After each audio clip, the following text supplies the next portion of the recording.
Okay, so what is this one question that changed my views on Christian denominations? We're gonna get to that in this flowchart right here, but first I want to give you a little bit of context. This is a little bit of my decision-making tree, right? How I stumbled upon Christianity and where that led me. By the way, my name is Santi, and yeah, let's get into this, and I really hope you enjoy this video. So let's get started with the first question, which is, does God exist? This is where we all have to start to really know how are we gonna follow a religion and what does this imply in our lives. Once I finally determined that yes, God exists, you have to ask the question, is there one God or multiple gods? Now, yeah, is there one God? Yes, that was my conclusion. Now, did Jesus exist? That was a key question. And if you say no, you just need to do more research because Jesus is such a historically proven figure that it makes really no sense to say he didn't exist. Plus, most religions would admit that Jesus did exist. So, okay, did Jesus exist? Yes. And here is one very divisive question. Is Jesus God? This is what separates so many religions. If you say no, then you fall under other religions. But of course, if you say yes, then that is Christianity, right? Because Christianity, if I had to define it, would be to believe that Jesus Christ is God and to live in faithful obedience to what God has revealed to us. That is Christianity if I had to boil it down to one sentence. So that was the context. Now let me lead you into the one question that really changed my mind about Christian denominations forever, and is this one right here. Did Jesus protect his church to be preserved throughout history? Think about that. Did Jesus protect his church to be preserved throughout history? Now here's where the big divide happens. Here's where a lot of different Christians are gonna really make up their minds and have different views, but I really think this is one of the core questions that we should be asking. Now, what happens if we say no? Okay, and what I want to invite you is to check out this verse. Now, highly controversial verse. Try to focus on the part that is highlighted, but I wanted to put it in full just for context. So Jesus said the following, "Now I say to you that you are Peter, and upon this rock I will build my church, and all the powers of hell will not conquer it." So take a look at that last part. And all the powers of hell will not conquer it. So the power of hell will not conquer the church that Jesus started. So Jesus in there promised that the church he built in the first century will not fail. He will look after his church. The powers of hell will not conquer it. So then we have to really wonder, did Jesus fail on his promise? Right? That is crazy to think about. If we say yes, then you found a dead end. I'll give you some more time to reflect. If you say no, then you just need to go back and rethink this whole thing. Did Jesus protect his church to be preserved throughout history? Right? If we say yes, then check this out. If the church has been preserved, then which church did Jesus start? We really have to wonder this, and the two options are Catholicism and Orthodoxy. Now, this is what I really want you to reflect on. I want you to reflect on this. Did Jesus protect his church to be preserved throughout history? Because no matter how you put it, Protestantism, okay, I'll define Protestantism as anything that isn't Catholicism or Orthodoxy, because I know a lot of people out there are saying like, I'm just a Christian. If you're not a Catholic or an Orthodox, you're a Protestant.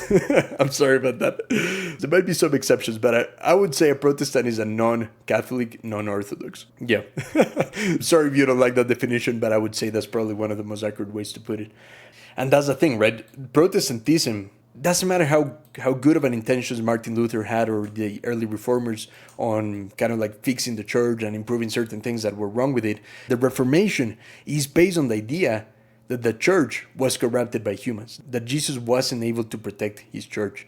And that to me sounds like a crazy belief. And again, like it doesn't matter how good of an intentions Martin Luther had at the beginning, it all falls down into, did Jesus protect his church or not? Now let's think about this, right? Because I obviously see how Protestantism, a lot of it, whether it's high church or low church, meaning I would say more tradition, less tradition. I think one of the core beliefs is we want to bring back the core of Christianity back to our church. That's what I would say is the best stillman I can do of Protestantism. I don't want to like attack like a weak version of Protestantism and just make fun of it. No, I really think the intention is that, to bring things back to the core origins of Christianity, right? But then we have to really wonder, okay, what is the core origins of Christianity? Obviously, Jesus and the church that he started, that's the beginning. So we have to take a look at early Christians. What did early Christians believe? And how did the first leaders of the church, what was their theology? What were the truths that they were holding? And that's what I urge you to do, to really dig deeper into what did the early Christians believe. And you can search this by taking a look at the early church fathers. So one way to define what the early church fathers would be would be the disciples of the disciples, meaning the disciples of the apostles, right? The apostles pass on the word of Jesus, of God, into their disciples, and their disciples started growing and expanding the church. So the early church fathers, take a look at what they believed, because a lot of that seems to align so much more into Catholicism and Orthodoxy, right? So if Protestantism is trying to bring back the core origins of Christianity, shouldn't it align a lot more with what the early Christians believed, with what the early church fathers believed? As I was editing this, I was reminded of this video that I watched from Austin from the channel Gospel Simplicity. I think he is a great thinker, and he's a Protestant. And in this video, he reveals a little bit of his views about how the church fathers, the early church fathers, don't always align with Protestantism. And I really think he is very intellectually honest, and I really appreciate what he had to say. So right now, I'm going to show you a little bit of a concise edited version of what he said. I definitely recommend that you go check out his full video for just, wider context on things. But yeah, hope this gives you a bit of understanding of what he's talking about here. So I'll play it right now. The question was simply, which of the church fathers could be a pastor at your church? Not many, maybe none. And you might be thinking, well, that sounds extreme. I mean, certainly we're learning a lot from these people, right? Can you incorporate how they view the church, the sacraments? That's where it gets a lot more complicated. And it begins to put a limit and questions around what we mean by, are we retrieving the church? Can we really call them ours? Isn't that interesting to bring an early Christian into the present time, especially a church father, so a leader in the church, and to say, okay, can you teach in our Protestant church? He'd be like, oh, I don't know what's happening. I'm a bit confused. Things change too much, So that's probably how an early church father would feel. And I appreciate how Austin admits that, really. And well, within the video, he also, I want to try to be fair. Like, he also does say that this could probably happen in any modern church, not just a Protestant church. But it does seem to feel like even Austin would agree that the early church father would feel a little bit more at ease in a Catholic or Orthodox church, opposed to how out of place he might feel in a modern Protestant church. So let me play another bit that he said, because it's super interesting. One thing you could say is, well, no church father could teach at my church, but at least the apostles could, which is essentially like a type of sola scriptura, but it kind of sneaks in this idea of like a great apostasy, right? Where none of the church fathers until Luther, and well, probably not even Luther, but none of them could teach at your church. I mean, the key thing in there that really blows my mind is that Austin in the video says how not even Martin Luther would be able to teach in a modern Protestant church. Now, to be fair, I do think Austin in here is talking a lot more about a non-denominational church, a low church with lower tradition, because I mean, I would hope so, that Martin Luther would feel at ease teaching in a Lutheran church, like that should make sense.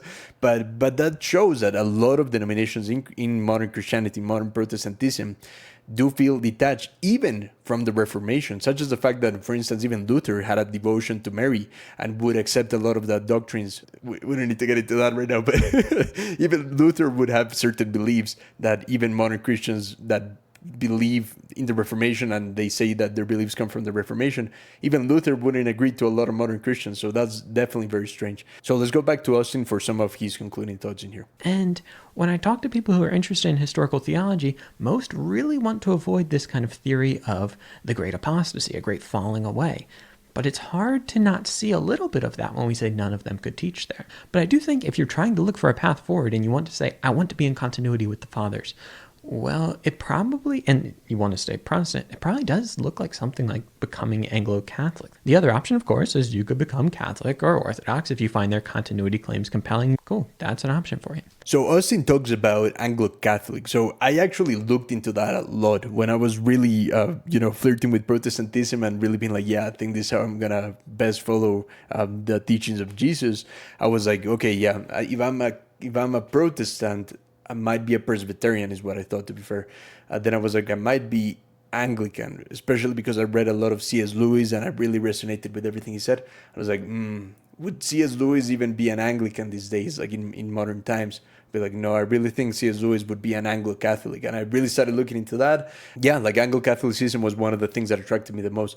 And I was like, okay, I realized that really I was just trying to avoid the inevitable, which was like, you know what, I'm so close to Catholicism that I only really need to research a little bit more. And that's when I really took the jump. And I said, like, you know what, yeah, I'm just a Catholic. So that was my experience. But yeah, let's go back to some of the other points that I had in my other screen. Let's go. There's a massive range of Protestantism. There's definitely some branches that don't really believe too much in tradition, that they've unfortunately, in trying to reform the church so much, they get rid of a lot of the core aspects of Christianity, which is obviously very sad. And then on the other side, there's a high church Protestant churches that are a lot more traditional, trying to preserve a lot of the origins and the core things about Christianity. But no matter what you do, it always comes down to this question: did Jesus protect his church to be preserved throughout history? Because no matter how you see it, Protestantism is saying Catholicism and Orthodoxy are wrong. Therefore, 1500 years of Christians were wrong. And the claim is almost like saying, oh yeah, Christianity was around when Jesus was around, but then for hundreds of years, there was no Christianity, no real Christianity, and then the reformers came around, and now we have real Christianity. That's a crazy belief. That is literally saying that Jesus did not preserve, he did not look after his church, which of course, I really think we should believe that Jesus looked after his church, right? And if the church has been preserved, which church did Jesus start? And unfortunately, these are the only two contestants, right? You can't put Protestantism in here because Protestantism came in the 16th century. So the debate is between these two. That's what I would say, right? Now, I have many reasons to believe that Catholicism is the church that Jesus started, but I definitely respect the debate that there is with Orthodoxy, because there's a lot of things that are involved in this debate. And yeah, this goes beyond the scope of this video, but of course, one of them, if I want to summarize like one of the biggest debates, is really whether Jesus gave us an authority here on earth to look after his church, whether he appointed someone to look after his church. Of course, the Pope. And Orthodox don't believe in the Pope. As Catholics, we do believe in the Pope. But again, that's a topic for another day. And that is definitely something worth researching and really trying to understand and really trying to evaluate what you believe in. But I really think that taking this path, believing that Jesus did protect his church, can only lead us into these two options, right? So that's what I want you to think about. I really urge you to take a look at that. Definitely take a read at Matthew 16. I think it's a very important chapter. And I urge you to take a look at this in context, take a look at different translations. This one is one of the most straightforward ones. Other translations use the word Hades instead of hell, as well as the word prevail, I believe is the gates of Hades will not prevail against it. But yeah, there's different translations. You can take a look at one that you like. And of course, Peter is rock. And it doesn't mean little rock, so just stop it with that. Just do a bit of research. It doesn't mean little rock or pebble. I don't know who came up with that. Either way, hope you enjoyed this video. I know this can be a little bit of a hard pill to swallow if you've really been just following Christianity in a non-Catholic, non-Orthodox way. I urge you to take a deeper look at these things and really think about these questions. Let me know if you want me to make any follow-up videos on these topics, any other questions that you might have, and I'm definitely looking forward to see what you have to say in the comments. So yeah, hope you enjoyed this video, and I'll see you later. Bye-bye.